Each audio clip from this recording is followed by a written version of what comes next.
Assalamualaikum warahmatullahi wabarakatuh. Alhamdulillah wassalatu wassalamu ala Rasulillah wa ala alihi wa sahbihi ajma'in. Amma ba'd. Anak-anak sekalian yang saya cintai dan banggakan, pada pertemuan ini, pada pembelajaran PAI dan Budi Pekerti kelas 12, kita masuk ke pembahasan tentang pernikahan dalam Islam, atau dalam fikihnya adalah sering disebut dengan bab munakahat. Selanjutnya, pada pertemuan ini tujuan pembelajaran kita adalah diharapkan kamu semua dapat menganalisis dan mengevaluasi ketentuan pernikahan dalam Islam. Kemudian kita masuk ke materi. Apa itu pernikahan? Secara etimologi atau secara bahasa, pernikahan itu berarti berkumpul, berhimpun, dan jima. Kemudian secara terminologi atau istilah, terdapat dua definisi yang disajikan dalam slide ini. Pertama, pernikahan itu adalah akad yang menghalalkan seorang pria dengan seorang wanita yang bukan mahramnya untuk bergaul secara sah, sehingga menimbulkan hak dan kewajiban bagi keduanya. Di sini ada penekanan akad pernikahan itulah yang menyebabkan halalnya dua insan untuk bergaul secara sah menurut ajaran agama Islam. Kemudian definisi yang kedua adalah pernikahan atau perkawinan adalah ikatan lahir batin antara seorang pria dengan seorang wanita sebagai suami istri dengan tujuan membentuk keluarga yang bahagia dan kekal berdasarkan ketuhanan yang Maha Esa. Definisi yang kedua ini adalah definisi menurut Undang-Undang Nomor 1 Tahun 1974 tentang perkawinan, tepatnya pada pasal 1. Kemudian dasar hukum syariat pernikahan. Di dalam Al-Quran terdapat beberapa ayat yang menjelaskan tentang disyariatkannya pernikahan. Salah satunya disajikan di sini adalah Quran surat Ar-Rum ayat 21. Kita baca. A'udzu billahi minasy syaithanir rajim. Wa min ayatihi an khalaqa lakum min anfusikum azwajan litaskunu ilaiha waj'ala bainakum mawaddatan wa rahmah. Inna fi dzalika laayatin liqaumin yatafakkarun. Anak-anakku sekalian, Quran surat Ar-Rum ayat 21 ini menjelaskan bahwa salah satu tanda kekuasaan kebesaran Allah Subhanahu wa taala adalah Dia menciptakan manusia itu berpasang-pasangan.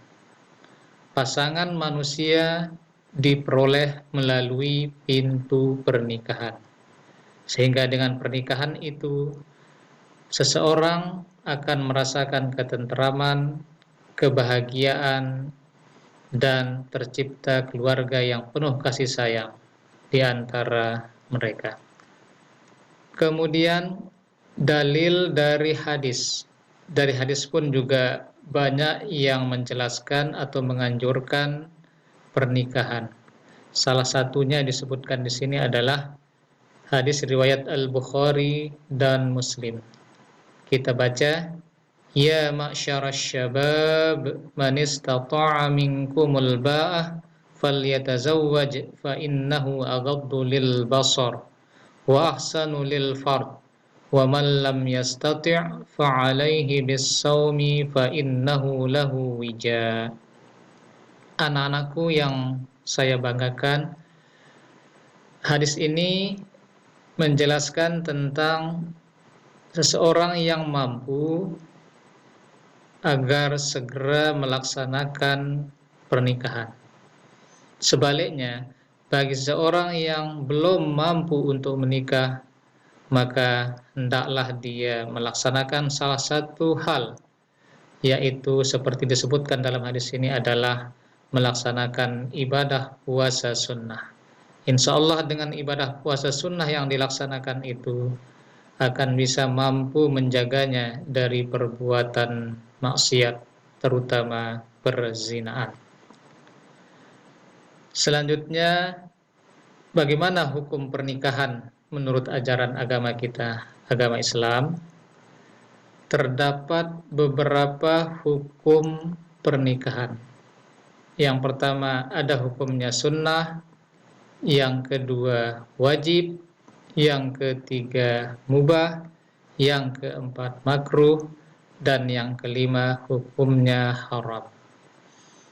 Jadi beberapa hukum sunnah ini akan ada tergantung alasan yang menyebabkannya atau tergantung keadaan yang dialami oleh seseorang. Kita jelaskan maksud hukum sunnah di sini, yaitu seseorang yang mempunyai kemauan dan kemampuan untuk menikah, tetapi jika tidak menikah, tidak dikhawatirkan akan berbuat zina. Maka di sini hukumnya adalah sunnah bagi orang yang mengalami keadaan seperti ini. Kemudian bagaimana kalau hukumnya wajib? Yaitu seseorang yang mempunyai kemauan dan kemampuan untuk menikah, dan apabila tidak menikah, dikhawatirkan akan berbuat zina.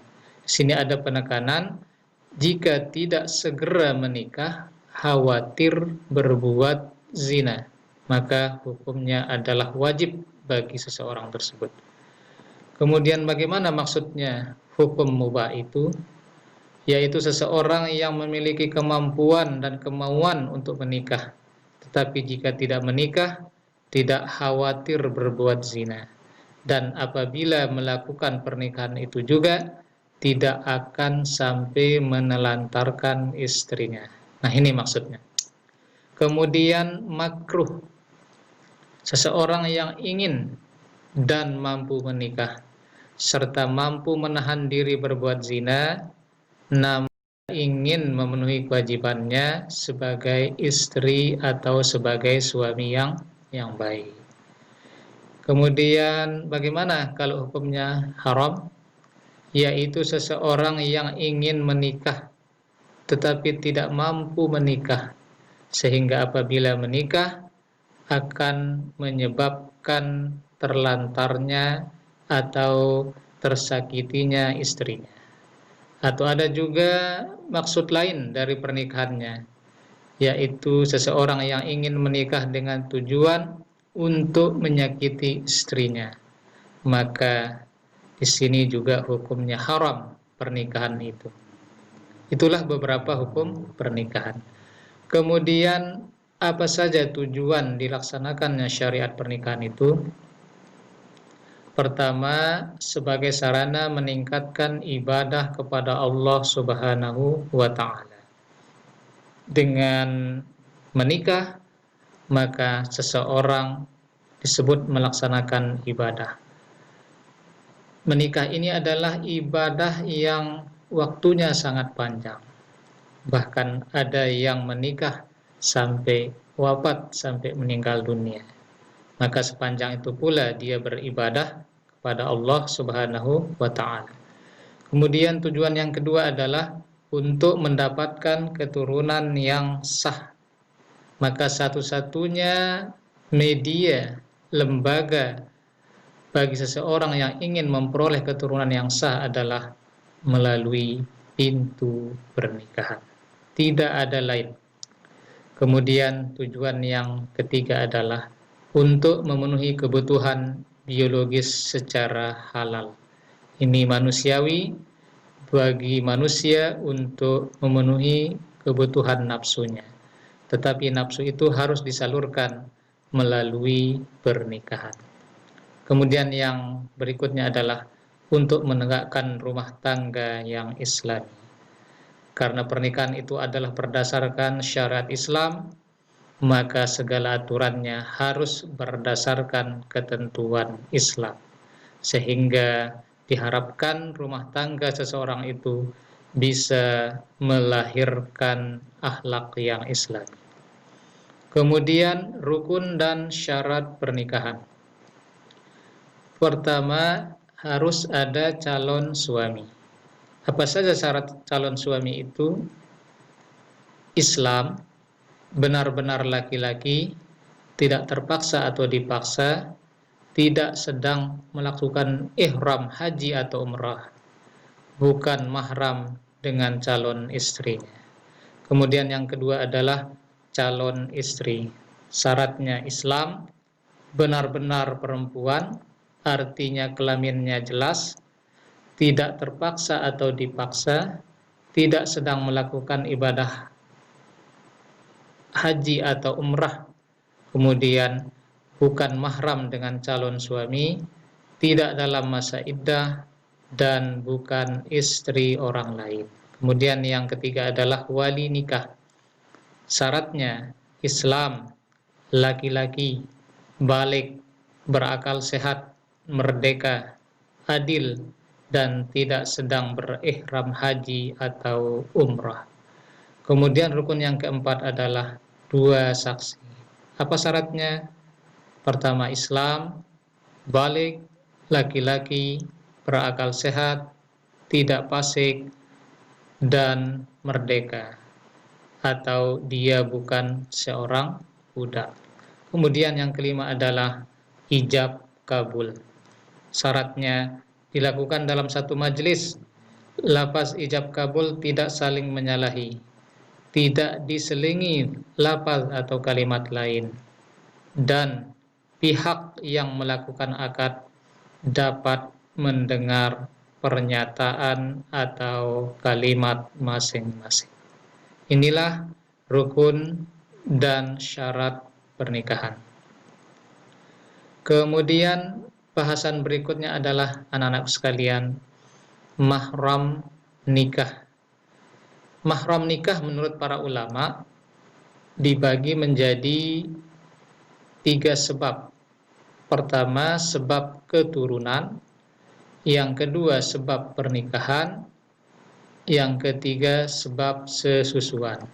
Sebab keturunan diantaranya ibu, nenek, anak perempuan, cucu perempuan, saudara perempuan ayah dan ibu, dan seterusnya.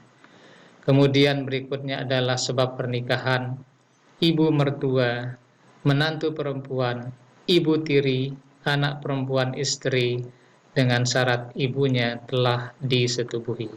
Kemudian sebab sesusuan, ibu yang menyusui, ibu dari ibu yang menyusui atau nenek susuan, anak dari ibu yang menyusui atau saudara sesusuan, dan seterusnya. Anak sekalian, demikianlah bahasan kita pada pertemuan ini.